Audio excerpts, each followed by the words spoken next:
CGPSC smart learning में आप सभी का बहुत बहुत स्वागत है। फ्रेंड्स, आज हम हिंदी व्याकरण से संबंधित महत्वपूर्ण टॉपिक पर चर्चा करेंगे जो परीक्षा के लिए मोस्ट इंपॉर्टेंट रहने जा रहे हैं।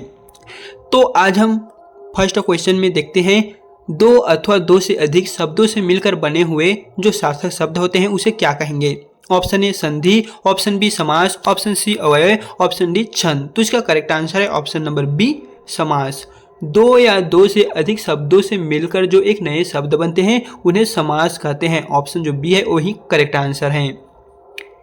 फिर यहाँ पर अगला नंबर का प्रश्न दूसरे नंबर में दिए गए हैं, समास का शाब्दिक अर्थ होता है। ऑप्शन ए संक्षेप, ऑप्शन बी विस्तार, ऑप्शन सी विग्रह, ऑप्शन डी विच्छेद। तो समास का शाब्दिक अर्थ होता है संक्षेप। ऑप्शन जो ए दिए गए हैं यही करेक्ट आंसर हो जाएगा।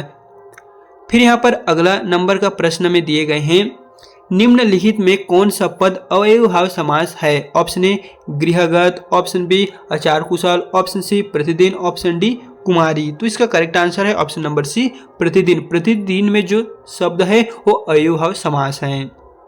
फिर यहाँ पर है, जिस समास में उत्तर पद प्रधान होने के साथ ही पूर्व पद तथा उत्तर पद में विशेषण विशेषज्ञ से संबंध भी होता है उसे कौन सा समास कहते हैं। बहुब्रीहि समास, कर्मधारय समास, तत्पुरुष समास, द्वंद्व समास।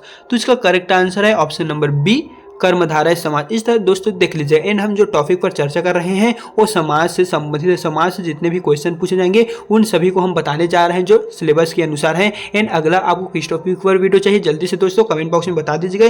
हिंदी में बहुत सारे क्वेश्चन पूछे जाएंगे जैसे कि वर्तनी, संधि, प्रत्यय, इस तरह बहुत सारे टॉपिक है। तो आप जिस भी टॉपिक पे हमें कमेंट करेंगे अगला वीडियो आप उस पर ही पाएंगे।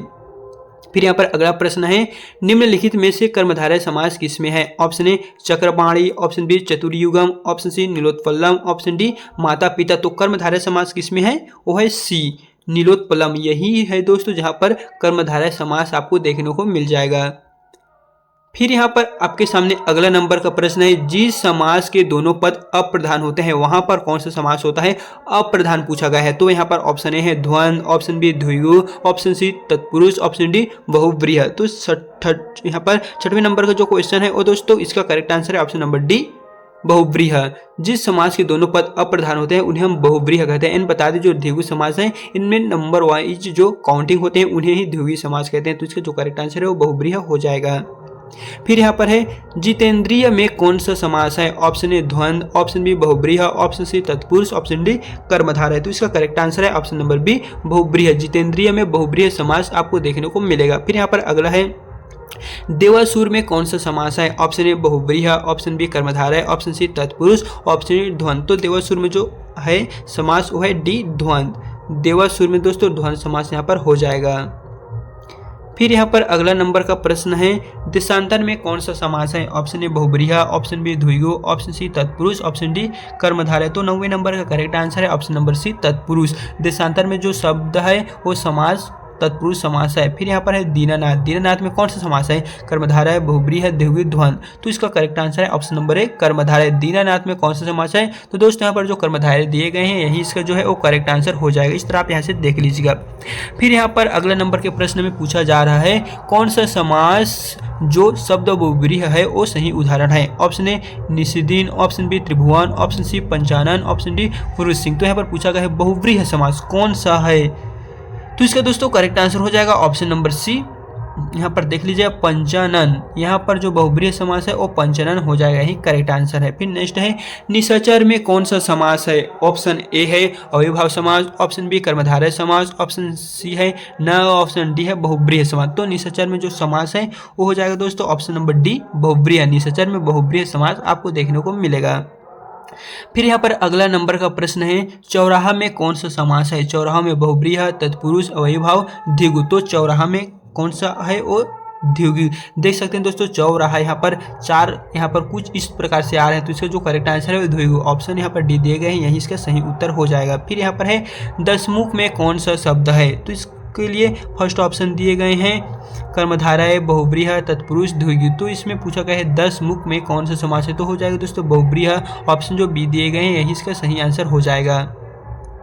फिर यहाँ पर अगला नंबर का प्रश्न है, सुपुरुष में कौन सा समास है? ऑप्शन ए तत्पुरुष, ऑप्शन बी अव्ययीभाव, ऑप्शन सी कर्मधारय, ऑप्शन डी द्वंद। तो बताना है कि सुपुरुष यहाँ पर जो शब्द है उनमें कौन सा समास हमें देखने को मिल रहा है, तो हो जाएगा कर्मधारय। सुपुरुष में कर्मधारय समास है, ऑप्शन जो सी दिए गए हैं यही दोस्तों करेक्ट आंसर हो जाएगा। फिर अगला नंबर का प्रश्न है, विशेषण और विशेषज्ञ के योग से कौन सा समास बनता है? विशेषण और विशेष्य के योग को अगर हम करते हैं तो कौन सा समास बनता है? द्विगु, द्वंद, कर्मधारय, तत्पुरुष। तो 17वें नंबर का करेक्ट आंसर है ऑप्शन नंबर सी कर्मधारय। विशेषण और विशेष्य के योग से बनने वाले जो समास होते हैं उन्हें हम कर्मधारय समास के नाम से जानेंगे। फिर यहाँ पर अगला है, निम्नलिखित में से एक शब्द में द्विगु समास है तो उस शब्द का चयन कीजिए। द्विगु समास का चयन करना है। ऑप्शन ए आजीवन, ऑप्शन बी भूदान, ऑप्शन सी सप्ताह, ऑप्शन डी पूर्व सिंह। तो इसका करेक्ट आंसर है ऑप्शन नंबर सी सप्ताह। दोस्तों यहाँ पर आप देख सकते हैं सप्ताह में 7 का वर्णन हो रहा है, तो जो इसका करेक्ट आंसर है वो द्विगु समास यहाँ पर हो जाएगा। फिर यहाँ पर अगला नंबर का प्रश्न में दिए गए हैं कि समास के दोनों शब्दों के समानाधिकरण होने पर कर्मधारय समास होता है। ऑप्शन ए तत्पुरुष, ऑप्शन बी द्वंद, ऑप्शन सी द्विगु, ऑप्शन डी बहुब्रीहि। तो 19वें नंबर का करेक्ट आंसर है ऑप्शन नंबर ए तत्पुरुष। तत्पुरुष समास के दोनों शब्दों के समानाधिकरण होने पर ही जो कर्मधारय समास है वो बनता है, तो ऑप्शन जो ए है वही करेक्ट है। फिर फ्रेंड्स अब हम बढ़ते हैं अगले नंबर के क्वेश्चन की ओर। एंड अभी तक आपने हमें कमेंट में नहीं बताया है कि आपको किस टॉपिक पर वीडियो चाहिए, जल्दी से आप हमें कमेंट में बता दीजिएगा।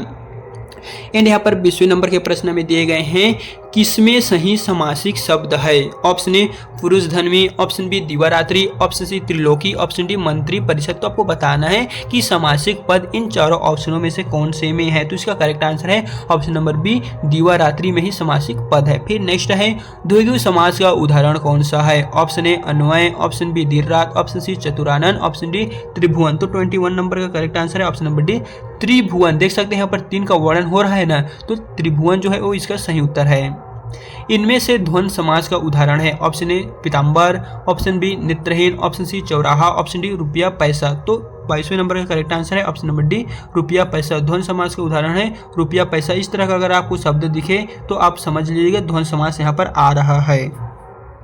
फिर यहाँ पर अगला नंबर का प्रश्न में देखने को मिलने वाले हैं, अव्ययीभाव समास का एक उदाहरण यथाशक्ति का सही विग्रह है। ऑप्शन ए जैसी शक्ति, ऑप्शन बी जितनी शक्ति, ऑप्शन सी शक्ति के अनुसार, ऑप्शन डी यथा जो शक्ति। तो आपको बताना है कि अव्ययीभाव समास का एक उदाहरण जो है यथाशक्ति का सही विग्रह कौन सा हो जाएगा, तो इसका सही आंसर है ऑप्शन नंबर सी शक्ति के अनुसार ही जो यथाशक्ति है उसका सही विग्रह आपको देखने को मिलेगा। फिर यहाँ पर अगला प्रश्न है, पाप पुण्य में कौन सा समास है? ऑप्शन ए कर्मधारय, ऑप्शन बी द्वंद, ऑप्शन सी तत्पुरुष, ऑप्शन डी बहुब्रीहि समास। तो इसका करेक्ट आंसर है ऑप्शन नंबर बी द्वंद समास। आप देख सकते हैं पाप पुण्य यहाँ पर 2 अलग अलग शब्द आ रहे हैं, जैसे कि यहाँ पर हमने बताए थे कि द्वंद समास यहाँ पर क्या है, तो यहाँ पर आप द्वंद समास देख लीजिए रुपया पैसा, देर रात, एंड यहाँ पर हमने अभी देखे थे पाप पुण्य। तो दोस्तों इसका जो करेक्ट आंसर है वो यहाँ से आप देख लीजिएगा, द्वंद समास का जो करेक्ट आंसर है वो पाप पुण्य। इस तरह यहाँ पर आधा आधा वाला शब्द देखें तो आप यहाँ से समझ जाइएगा। फिर यहाँ पर अगला है, लंबोदर में कौन सा समास है? ऑप्शन ए द्वंद, ऑप्शन बी द्विगु, ऑप्शन सी तत्पुरुष, ऑप्शन डी बहुब्रीहि। तो लंबोदर में कौन सा समास है? तो है डी बहुब्रीहि। लंबोदर में यहाँ पर हो जाएगा ऑप्शन जो डी दिए गए हैं यही दोस्तों करेक्ट आंसर हो जाएगा। फिर यहाँ पर अब हम बढ़ते हैं अगले नेक्स्ट नंबर की क्वेश्चन की ओर, जहाँ पर दिए गए हैं, देश प्रेम में कौन सा समास है? ऑप्शन ए अव्ययीभाव समास, ऑप्शन बी तत्पुरुष समास, ऑप्शन सी द्विगु समास, ऑप्शन डी बहुब्रीहि समास। तो देश प्रेम में कौन सा है? वो है बी तत्पुरुष समास। देश प्रेम में बहुब्रीहि समास है दोस्तों, ऑप्शन यहाँ पर बी दिए गए हैं यही करेक्ट आंसर हो जाएगा। फिर यहाँ पर अगला है, परमेश्वर में कौन सा समास है? ऑप्शन ए द्विगु, ऑप्शन बी कर्मधारय, ऑप्शन सी तत्पुरुष, ऑप्शन डी अव्ययीभाव। तो परमेश्वर में कौन सा समास लगा हुआ है जल्दी से बता दीजिए दोस्तों, वो है बी कर्मधारय समास। परमेश्वर में कर्मधारय समास लगा हुआ है। फिर यहाँ पर अगला है, अनायास में कौन सा समास है? ऑप्शन ए न, ऑप्शन बी द्वंद, ऑप्शन सी द्विगु, ऑप्शन डी अव्ययीभाव। तो 28वें नंबर का करेक्ट आंसर है ऑप्शन नंबर ए न। इसमें जो दोस्तों अनायास में समास है वही ऑप्शन नंबर ए में दिए गए हैं यही करेक्ट आंसर हो जाएगा। फिर यहाँ पर अब हम बढ़ते हैं अगले नंबर की क्वेश्चन की ओर, जहाँ पर दोस्तों दिए गए हैं, गौशाला में कौन सा समास है? ऑप्शन ए तत्पुरुष, ऑप्शन बी द्वंद, ऑप्शन सी कर्मधारय, ऑप्शन डी द्विगु। तो गौशाला में कौन सा समास लगा हुआ है? तो हो जाएगा ऑप्शन नंबर ए तत्पुरुष, गौशाला में तत्पुरुष समास ऑप्शन जो ए दिए गए यही सही उत्तर हो जाएगा। फिर नेक्स्ट है नवग्रह में कौन सा समास है? ऑप्शन ए द्विगु, ऑप्शन बी तत्पुरुष, ऑप्शन सी द्वंद, ऑप्शन डी कर्मधारय। तो नवग्रह में कौन सा समास लगा है? तो हो जाएगा द्विगु। नव दोस्तों यहाँ पर आप देख रहे हैं नव, यहाँ पर हमें देखने को मिल रहा है नव, तो नंबर काउंट हो रहा है। तो नवग्रह का जो सही संधि सॉरी दोस्तों सही समास हो जाएगा वो है द्विगु। ऑप्शन जो दोस्तों यहाँ पर ए दिए गए यही दोस्तों करेक्ट आंसर हो जाएगा। इन बता दें यहाँ पर जो अगला क्वेश्चन बन रहा है इसके लिए हम नेक्स्ट वीडियो बताएंगे, यह पार्ट 1 का है एंड इसके पश्चात पार्ट 1 का जो वीडियो है वो हमारे चैनल पे कुछ देर के अंदर ही प्रोवाइड कर दिया जाएगा। एंड अगर आप कमेंट में जल्दी से दोस्तों बता दीजिए कि अगला कौन से टॉपिक पर आपको वीडियो चाहिए, मैथ, रीजनिंग, समाज जो है सामान्य विज्ञान, बहुत सारे टॉपिक है, तो जल्दी से आप हमें कमेंट में बता दीजिए कि आपको अगला वीडियो कौन से टॉपिक पर चाहिएगा। तो अगर वीडियो पसंद आए तो वीडियो को लाइक करना ना भूलें। तो चलिए फिर मिलते हैं इस तरह के एक नए नेक्स्ट वीडियो के साथ।